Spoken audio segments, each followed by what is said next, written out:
हैं भाजपा के राष्ट्रीय महामंत्री संगठन बीएल संतोष राज्य में निकाय चुनाव तैयारियों की समीक्षा करेंगे और बीएल संतोष देहरादून के बलवीर रोड स्थित प्रदेश कार्यालय में पार्टी पदाधिकारियों के साथ कई दौर की बैठक करने के बाद देर शाम पार्टी की टोली बैठक में भी शिरकत करेंगे। इस दौरान निकाय चुनावों की रणनीति को अंतिम रूप दिया जाएगा। वहीं भाजपा के प्रदेश महामंत्री आदित्य कोठारी ने बताया कि राज्य में निकाय चुनावों की तैयारियों के सिलसिले में राष्ट्रीय महामंत्री संगठन बीएल संतोष उत्तराखंड पहुंच रहे हैं। उन्होंने बताया कि पार्टी जल्द ही निकायों में पर्यवेक्षकों को तैनात करने वाली है और जो संगठन को विस्तृत रिपोर्ट प्रस्तुत करेगी।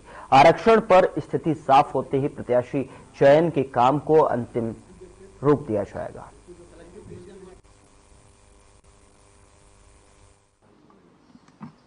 भारतीय जनता पार्टी के राष्ट्रीय महामंत्री संगठन आदरणीय बीएल संतोष जी का दौरा 6 दिसंबर को देहरादून में प्रस्तावित है और दोपहर में बीएल संतोष जी देहरादून पहुंच करके 2-3 बैठकें अभी संगठन की प्रस्तावित हैं, जिसमें पार्टी के सभी जिला प्रभारी, सह प्रभारी और नगर निकाय के लिए जो नगर निगमों के प्रभारी पार्टी के द्वारा बनाए गए हैं, ऐसे वरिष्ठ नेताओं के साथ में उनकी पहली बैठक होगी और इसके बाद अलग अलग स्तर के वरिष्ठ पदाधिकारियों के साथ में संतोष जी बैठक करेंगे। और इसी के साथ ही हमारे प्रदेश के प्रभारी आदरणीय दुष्यंत गौतम जी, सह प्रभारी आदरणीय रेखा वर्मा जी भी कल देहरादून में पार्टी की बैठकों में उपस्थित रहेंगी। और आदरणीय संतोष जी का ये दौरा नियमित दौरा है, समय समय पर वो प्रदेशों का भ्रमण करते हैं और यहाँ वरिष्ठ पदाधिकारियों के साथ में जो टीम काम कर रही है, टोली काम कर रही है, उनके साथ में कई विषयों पर परामर्श करके और अपना मार्गदर्शन भी करते हैं, यहाँ की फीडबैक भी लेते हैं।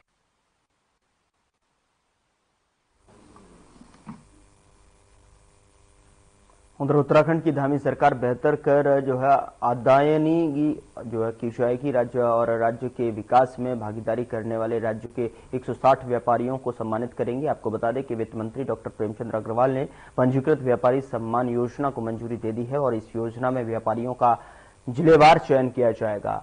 तो वहीं देहरादून और हरिद्वार के 20-20 और यूएस नगर व नैनीताल के 15-15 व्यापारियों को इस योजना में चुना जाएगा। बाकी 9 जिलों में 10-10 व्यापारियों को सम्मान योजना में चुना जाएगा। इस योजना में वस्तुओं और सेवाओं के सभी थोक और खुदरा व्यापारियों को सम्मिलित किया जाएगा।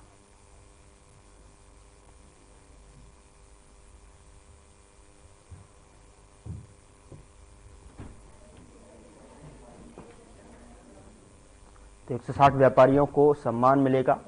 वित्त मंत्री डॉक्टर प्रेमचंद ने जो है मंजूरी दे दी है। बीजेपी राष्ट्रीय महामंत्री उत्तराखंड पहुंचे और ऐसे में जो है वित्त मंत्री डॉक्टर प्रेमचंद ने मंजूरी दे दी है। 160 व्यापारियों को सम्मानित किया जाएगा। तो व्यापारियों का जिलेवार चयन होगा, जिसको लेकर वित्त मंत्री ने मंजूरी दे दी है। व्यापारियों का जिलेवार चयन करने के साथ 160 व्यापारियों को सम्मान मिलेगा।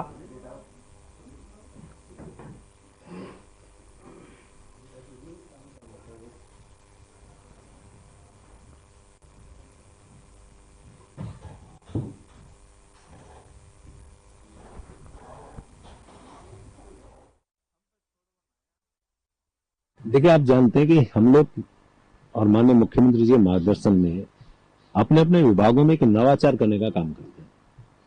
पिछले दिनों जब जीएसटी कंपनसेशन की बारी आई थी कि हमारा जीएसटी कंपनसेशन खत्म हुआ था, तो हमारे सामने चुनौती थी कि हम अपना जीएसटी कैसे बढ़ाएं। और आज मुझे खुशी है इस बात की कि हम उससे ऊपर उठे। बिल लाओ इनाम पाओ लोकप्रिय हमारी स्कीम रही। इसी प्रकार से जो विभाग है, विभाग के लोगों को मेरे द्वारा बार बार कहा गया कि जो ईमानदार व्यापारी है, जो हमारा करदाता है, जो हमें कर दे रहा है, आखिर उसका भी सम्मान होना चाहिए। और उसके लिए भी हम लोग कोशिश कर रहे हैं कि पूरे प्रदेश भर के इन व्यापारियों को हम सम्मानित करें, जिससे प्रेरणा लेके अन्य व्यापारी भी फिर उस प्रकार का ईमानदारी से जीएसटी में हमें सहयोग प्रदान करेंगे।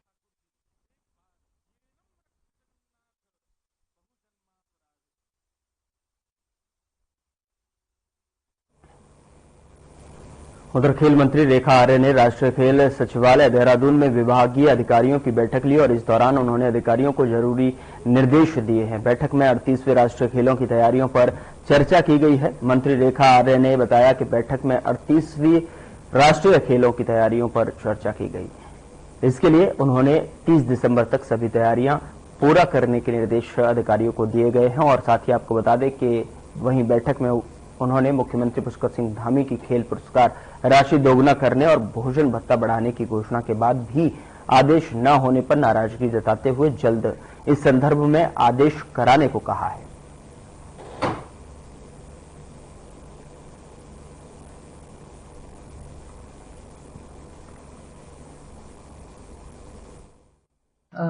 थर्टी नेशनल गेम को लेकर उत्तराखंड सरकार, खेल विभाग लगातार पूरी गंभीरता के साथ, पूरी प्रतिबद्धता के साथ में इसकी तैयारियों में जुटा है। निश्चित रूप से जिस प्रकार से आयोग की तरफ से एक प्रेस विज्ञप्ति आई है और आयोग की तरफ से जितने मैंडेटरी गेम्स है वो डिक्लेयर किए गए हैं, जितने डेमोन्स्ट्रेटिव गेम हैं वो डिक्लेयर किए गए हैं और निश्चित रूप से इन गेम्स पर विभाग के जो चिन्हित स्थान हैं उनकी तैयारियों के परिप्रेक्ष्य में कह लीजिए या संबंधित हम खेल के संदर्भ में जो हमारे खिलाड़ी हैं उनके प्रशिक्षण के संदर्भ में कह लीजिए, विभाग की ओर से लगातार बजटीय व्यवस्था कर लीजिए, सबके लिए हमारी तैयारियां भरपूर चल रही हैं। लगातार जीटीसीसी के द्वारा भी निरीक्षण किया गया है। संबंधित खेल फेडरेशंस के डीओसीज भी खेल मैदानों का निरीक्षण करके गए हैं। उत्तर प्रदेश के सभी जिलों में शिक्षा की गुणवत्ता को बनाए रखने के लिए जिला शिक्षा एवं प्रशिक्षण संस्थान यानी कि डाइट की अहम भूमिका है। और आपको बता दें कि जिन्हें अब स्मार्ट डाइट बनाने की तैयारी की जा रही है। इसी कड़ी में उत्तराखंड के शिक्षा मंत्री डॉक्टर धन सिंह रावत ने राजधानी देहरादून के डाइट संस्थान में चल रहे निर्माण कार्यों का निरीक्षण किया, जिसके दौरान डीजी शिक्षा झरना कमठान भी मौजूद रहे। वहीं इस बीच शिक्षा मंत्री डॉक्टर धन सिंह रावत ने कहा कि प्रदेश का सभी डाइट संस्थाओं को स्मार्ट डाइट बनाने के लिए तेजी से काम चल रहा है।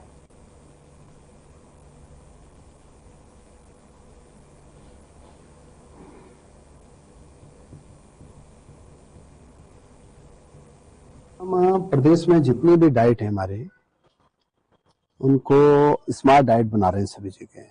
और इस संदर्भ में सभी जगह आजकल बहुत तेज गति से काम भी चल रहे हैं। वहाँ स्मार्ट क्लास भी बनाई जाएंगी क्योंकि सारे टीचर्स ट्रेनिंग ही होती हैं। वहाँ पे हॉस्टल भी बना रहे हैं, वहाँ पे क्लासरूम भी बना रहे हैं, फिर एक लेक्चर रूम भी रहेंगे। तो अलग अलग प्रकार से बनाए जा रहे हैं और लगभग 40 करोड़ रुपए से ज़्यादा हमने सभी डाइट्स को दिए हैं। और आज इसी संदर्भ में मैं यहाँ देखने आया था कि यहाँ भी काम काफ़ी तेज़ी से हुआ है और मुझे लगता है कि 1 महीने में इसका जो है विधिवत हम लोग लोकार्पण भी कर देंगे। फिर द्वितीय चरण के पैसे भी हमने यहाँ जारी कर दिए हैं। तो सरकार की मंशा ये है कि क्वालिटी एजुकेशन पे पूरा ध्यान रहेगा सरकार का। जो हमारे नए टीचर आ रहे हैं, क्योंकि इस बार भी आपने देखा होगा कि लगभग अभी तक हम 7,000 टीचरों की नियुक्ति कर चुके हैं।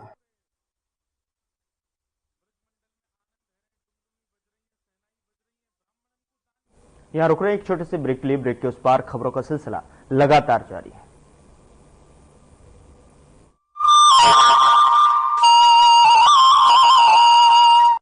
पुरखों की सांझी विरासत, ऋषि मुनियों की परंपरा और अनुकूल वातावरण से देवस्थानम उत्तराखंड को मिला है देश और दुनिया में सबसे ज्यादा मान और बनी है आयुष और वेलनेस में बेस्ट डेस्टिनेशन की पहचान। We all came here to clean our 5 chakras and so far so good. We really enjoy it and I give my best wishes for the government of Uttarakhand.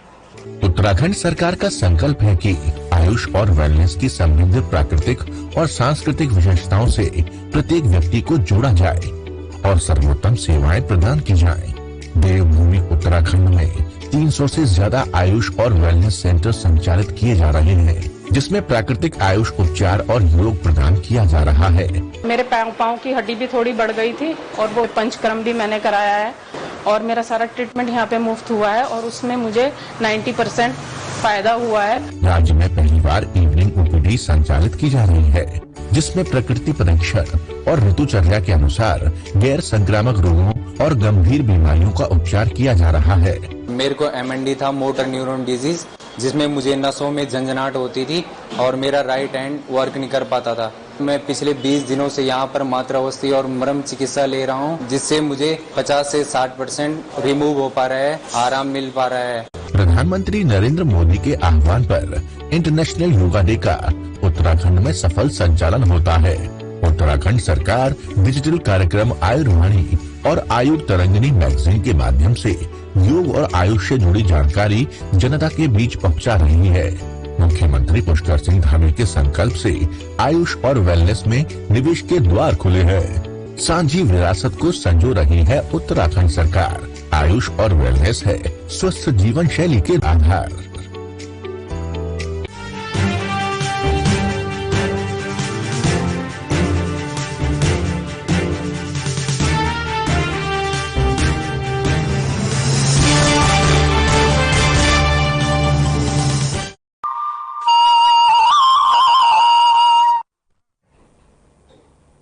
Break के बाद स्वागत है आपका। खबरों का रुख करते हैं। डोईवाला दुधली मार्ग चौड़ीकरण की मांग स्थानीय ग्रामीण लंबे समय से कर रहे हैं और इस मांग को लेकर कई बार स्थानीय ग्रामीणों ने धरना प्रदर्शन किया, परंतु इस रोड का चौड़ीकरण अभी तक नहीं हो पाया है। वहीं कांग्रेस और बीजेपी के साथ साथ किसान सैनिक एकता मंच के साथ किसान यूनियन के लोगों और जनप्रतिनिधियों ने लोक निर्माण विभाग के अधिकारियों के साथ बैठक की। बैठक में सभी ने रोड चौड़ीकरण की मांग की है और प्रशासन को चेतावनी देते हुए कहा कि सड़क चौड़ीकरण का मामला जल्द हल नहीं हुआ तो उग्र आंदोलन कर सड़क जाम करेंगे।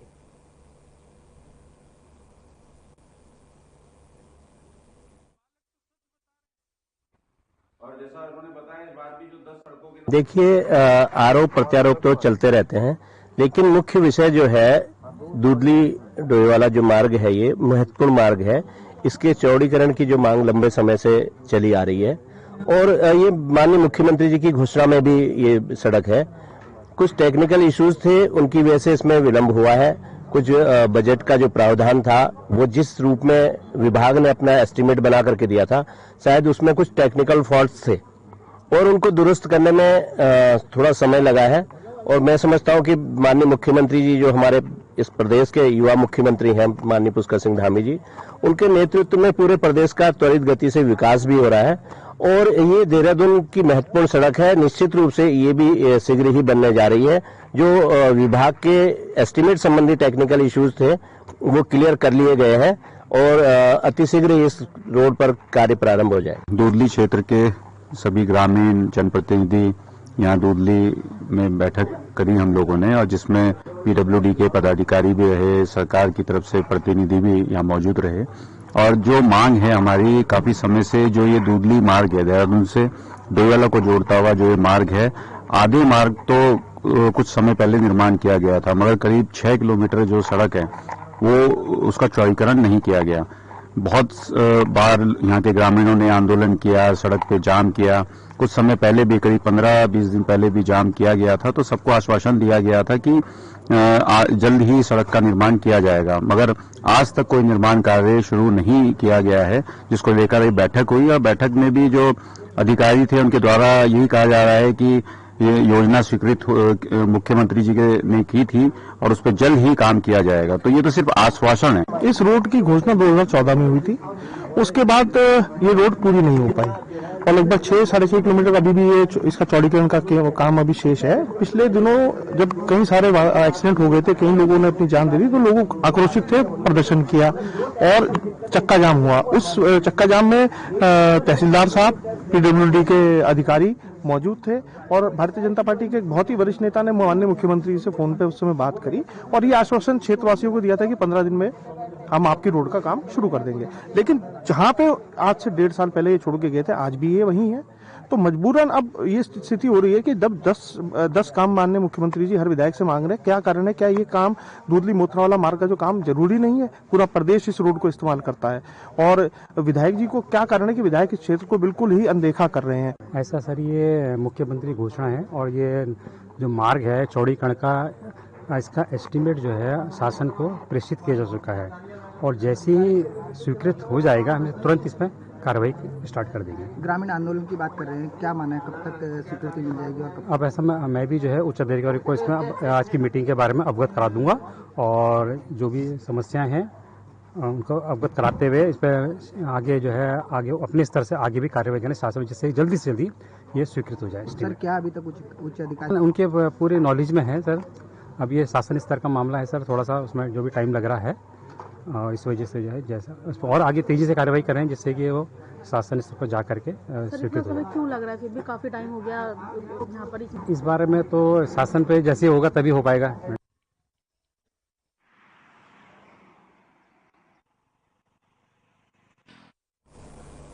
उधर जिलाधिकारी संदीप तिवारी ने स्प्रिंग एवं रिवर रिजुविनेशन को लेकर अथॉरिटी की बैठक की है।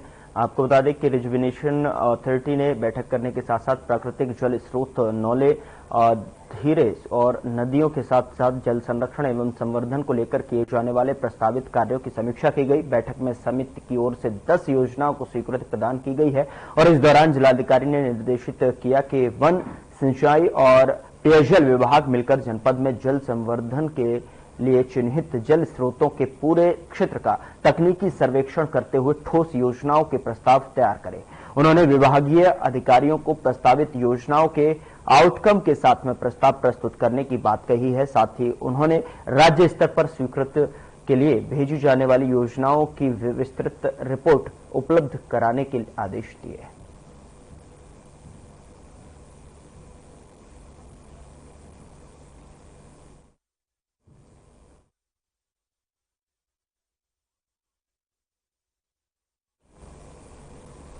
यहां रुक रहे एक छोटे से ब्रेक के लिए, ब्रेक के उस पार खबरों का सिलसिला लगातार जारी है।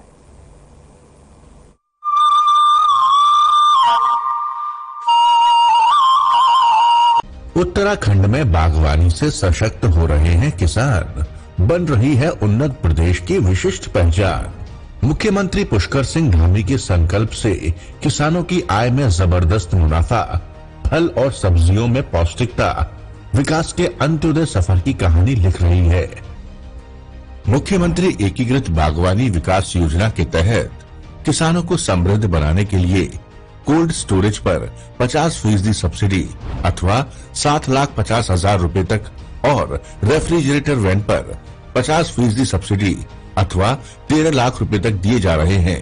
साथ ही फल, सब्जियां, पुष्प और मसालों के पौधे और बीज 50% सब्सिडी पर किसानों को प्रदान किए जा रहे हैं। मुख्यमंत्री एकीकृत बागवानी योजना के तहत हमें सब्जी और बीज उपलब्ध कराए जाते हैं, जिससे कि हमें समय समय पर उद्यान विभाग के द्वारा विभिन्न प्रकार के कीटनाशक दवाइयां भी उपलब्ध कराई जाती हैं और महिलाओं का एक आजीविका को लेकर एक नया ही उत्साह उत्पन्न हुआ है। मुख्यमंत्री संरक्षित उद्यान विकास योजना में पॉली हाउस के अंदर सब्जी या पुष्प का उत्पादन करने पर किसानों को 80% तक सब्सिडी प्रदान की जा रही है। बाजार हस्तक्षेप योजना के तहत सी ग्रेड सेब और अन्य फलों को समर्थन मूल्य पर खरीदने के लिए व्यवस्था की गई है। फसल बीमा योजना के तहत फलों और मौसमी सब्जियों का बीमा कराया जाता है और सरकार किसानों को प्रीमियम की कई गुना धनराशि प्रदान कर रही है। हमने आम की फसल का बीमा करवाया था, जिसका 8 गुना प्रीमियम हमें सीधा डीबीटी के माध्यम से हमारे अकाउंट में प्राप्त हुआ। मैं धन्यवाद अदा करना चाहूंगा उत्तराखंड सरकार, मुख्यमंत्री श्रीमान पुष्कर सिंह धामी जी का। बागवानी योजनाओं से खुल रहे हैं समृद्धि के द्वार, किसानों को मजबूत बना रही है उत्तराखंड सरकार।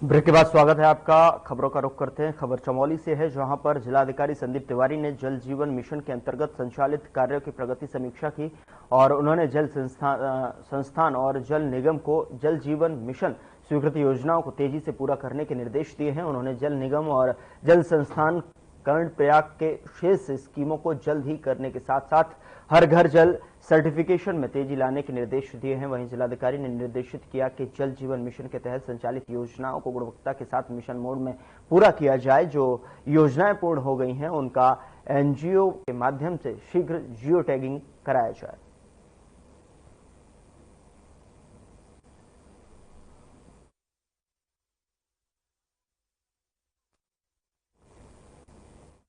उधर ऋषिकेश में एक के बाद एक 4 चोरी कर पुलिस की नाक में दम करने वाले 3 शातिर चोरों को पुलिस और एसओजी की टीम ने गिरफ्तार कर लिया है। दरअसल आपको बता दें कि आरोपियों के कब्जे से पुलिस ने 2 चाकू, एक 32 बोर का तमंचा और 2 जिंदा कारतूस बरामद किए हैं। आरोपियों का एक साथी अभी फरार बताया जा रहा है, जिसकी तलाश में पुलिस जगह जगह दबिश दे रही है। मुलजिम कई आपराधिक मामलों में पहले भी कई राज्यों से जेल की हवा खा चुके हैं। बता दें कि चोरी और सड़क दुर्घटनाओं के मामले में सख्त दिखाई दे रही एसपी देहात जया बलूनू ने मामले का खुलासा किया है। दरअसल आपको बता दें कि एसपी ने बताया कि आरोपियों के कब्जे से चोरी हुए सोने चांदी के जेवरात, भगवान की मूर्तियां, मोबाइल और नकदी बरामद की गई है।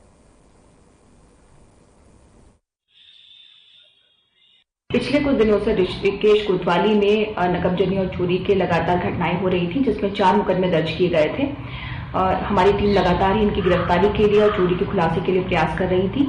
इसमें आज 3 अभियुक्तों को गिरफ्तार किया गया है, जिसमें से सेनी उर्फ सन्नी, संजय और विकास, इन तीनों की गिरफ्तारी की गई है। ये सभी हस्तिनापुर मेरठ के निवासी हैं। इनका आपराधिक इतिहास भी पता चला है। इसमें एक मोहित इनके साथ अपराधी था जिसे वांछित किया गया है। इन सभी के पास से चोरी का माल बरामद हुआ है। साथ ही साथ 2 अवैध चाकू, 1 अवैध पिस्टल और 2 जिंदा कारतूस भी मिले हैं, जिस संबंध में आर्म्स एक्ट का मुकदमा दर्ज किया गया है। इन सभी से पूछताछ के बाद इन्हें माननीय न्यायालय में पेश किया जा रहा है।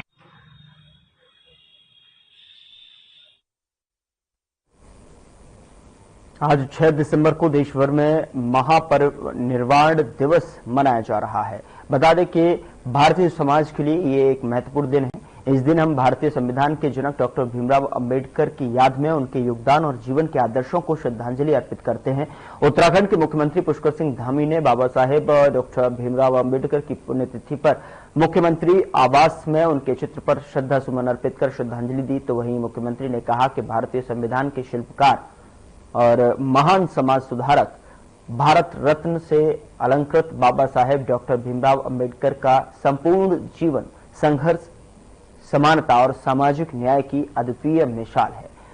हमें उनके आदर्शों पर चलकर एक समतामूलक समाज के निर्माण का संकल्प लेना होगा।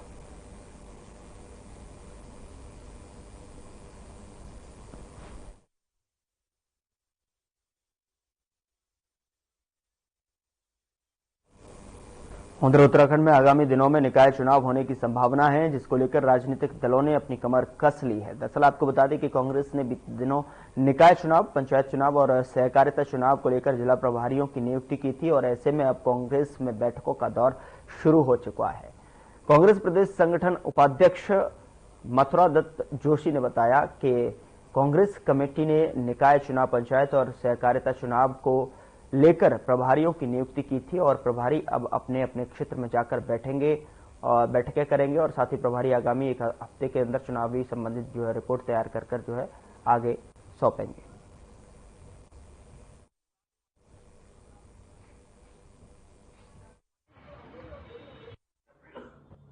उत्तराखंड कांग्रेस कमेटी ने नगर निकाय चुनाव, पंचायत चुनाव और कोऑपरेटिव चुनाव को दृष्टिगत रखते हुए 13 के 13 जनपदों में अपने प्रभारियों की नियुक्ति की है।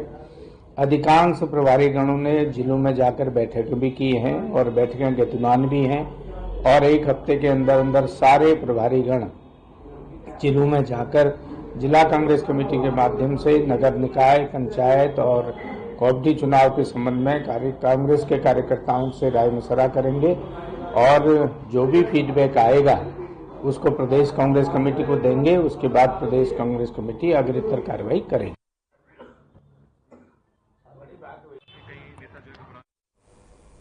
फिलहाल बुलेटिन में इतना ही। नमस्कार।